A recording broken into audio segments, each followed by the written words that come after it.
Hello ဒီနေ့ကတော့unboxing တစ်ခုလုပ်ဆက်ရှိပါတယ်ဒီနေ့ကတော့အယုံမဟုတ်ပါဘူးဒီနေ့က unboxing လေးကတော့ဗာလဲဆိုတော့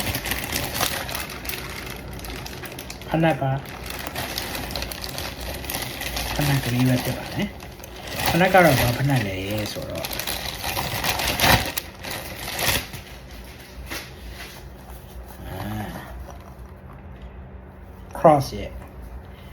cross ကို Batman နဲ့ collaboration လုပ်ထားတဲ့ဖနက်လေးပဲဖြစ်ပါတယ်မိုက်တယ်တော့ပေါ့နော် cross and hour ကိုBatman ရဲ့ 85 year anniversary အတွက် Batman နဲ့ cross နဲ့ collaborate လုပ်ထားတဲ့ဖနက်လေးပဲဖြစ်ပါတယ်သူကBatmobile ပေါ့နော်ကျွန်တော်တို့ Michael Keaton ရဲ့ Batmobile ပုံစံမျိုး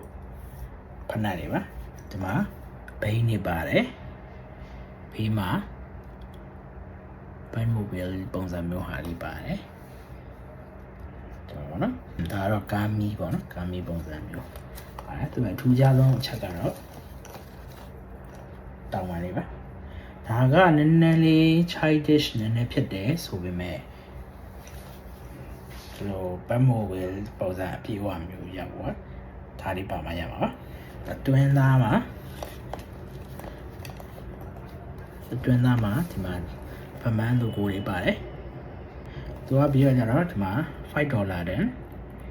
အလှလေးပေါ့နော် cross ရဲ့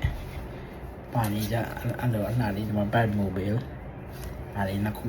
သက်ဆောင်ပါမယ်ဘေးလုံးပုံစံပြီးတော့ဒီမှာengine တော်တော်လေးမိုက်ပါ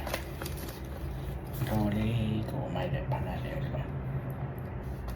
ဆိုတော့ရုပ်ဖောက်မြင်အောင်ပြတဲ့ကျေးဇူးတင်ပါတယ်နောက်လည်းရုပ်တွေအပြင်တခြားအစုံပလုံးဖောက်ပြပေးတော့ဖြစ်တဲ့အတွက်ကြောင့်မလို့ဆက်ပြီးတော့အားပေးပါအောင် bye bye